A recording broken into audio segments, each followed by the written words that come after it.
लोहड़ी पर्व पर क्या कुछ कहना चाहेंगे? लोहड़ी का पावन पर्व भारतवर्ष में मनाया जाता है। ये विशेष तौर पर पंजाबी जो भाई बहनें हैं वो मनाते हैं और इसको मनाने के पीछे जो गहन रहस्य है, लोह को हरि के साथ, परम पिता परमात्मा के साथ हम सभी ने जोड़ना है। जब हमारी आत्मा की ज्योति उनके साथ जुड़ जाएगी तो हमें अनेक प्राप्तियां होंगी। इसमें भी विशेष तौर पर सारी लकड़ियों को इकट्ठा किया जाता है, उनको फिर अग्नि जो है लगाई जाती है। जब आग प्रज्वलित तो हो जाती है तो उसमें कुछ तिल और फुल्ले और मूंगफली वगैरह जलाई जाती है, जिसके पीछे आध्यात्मिकता जो है छिपी हुई है कि जैसे फुल्ले जो है मक्की के दाने बिल्कुल हल्के हैं, लाइट हैं, ऐसे हमने बिल्कुल हल्का और लाइट रहना है।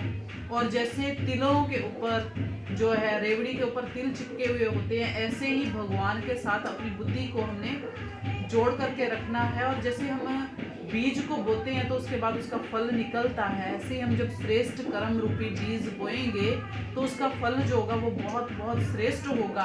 और विशेष तौर पर इसको खुशी के अवसर पर ही मनाया जाता है। जैसे किसी के यहाँ बेटा पैदा हुआ होता है, तब कोई नई दुल्हन जो है शादी करके घर में हम लाते हैं तब, या कोई हमने अपना नया मकान बनाया है तो इस खुशी में सारे संसार वाले इसको मनाते हैं। लेकिन हमने वास्तव में हमें परम पिता परमात्मा मिला, परमात्मा के रंग में हम सब आत्माएं रंग गई, उसके साथ हमारी ज्योति जो है जुड़ गई।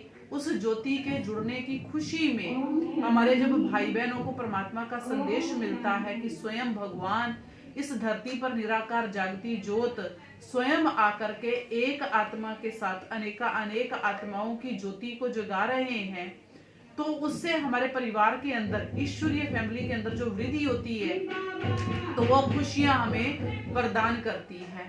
तो इस दिन खाना पीना और जो है खुशी मनाना, नाचना, यह सब संगठन की प्रतीक है। और इस दिन से जो इतनी सर्दी का मौसम होता है, उस सर्दी के मौसम में भी थोड़ा बदलाव आना शुरू हो जाता है, थोड़ी सी गर्मी का माहौल शुरू होता है, तो लोग जो है घरों से बाहर निकलना शुरू होते हैं, बसंत ऋतु आनी शुरू होती है और हमारी फसल जो है पकने की ओर जाने लगती है।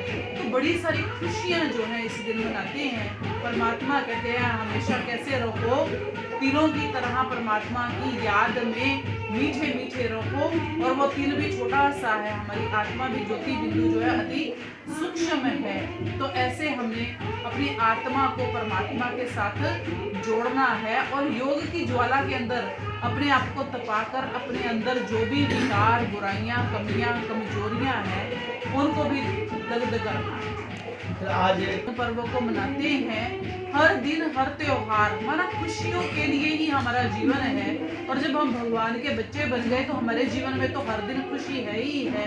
कभी हम न्यू ईयर को मना रहे हैं, कभी हम लोहड़ी कर रहे हैं, तो ऐसे करें। तो हम तो यही कहेंगे कि आज के इस लोहड़ी के पावन पर्व की और मकर संक्रांति के पावन पर्व की सभी भाई और बहनों को बहुत बहुत मुबारक हो, मुबारक हो, मुबारक। वास्तव में तो दोनों एक ही हैं। पंजाबियों ने उसको लोहड़ी कह लिया और हिंदू लोग हैं उन्होंने उसको वो कह दिया कि ये मकर संक्रांति है।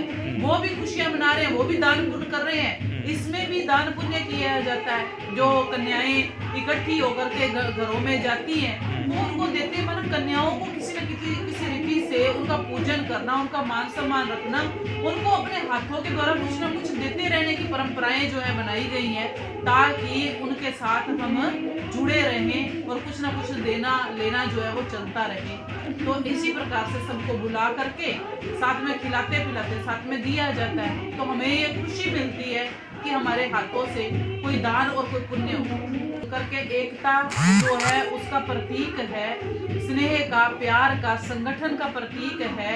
और इस ऐसे त्योहारों मनाने से एक दूसरे से मिलना भी हो जाता है। ब्रह्मा कुमारी ईश्वरीय विश्वविद्यालय की ओर से सारे देशवासियों को, भाई बहनों को बहुत बहुत आज के पावन पर्व की मुबारक हो, मुबारक हो, मुबारक।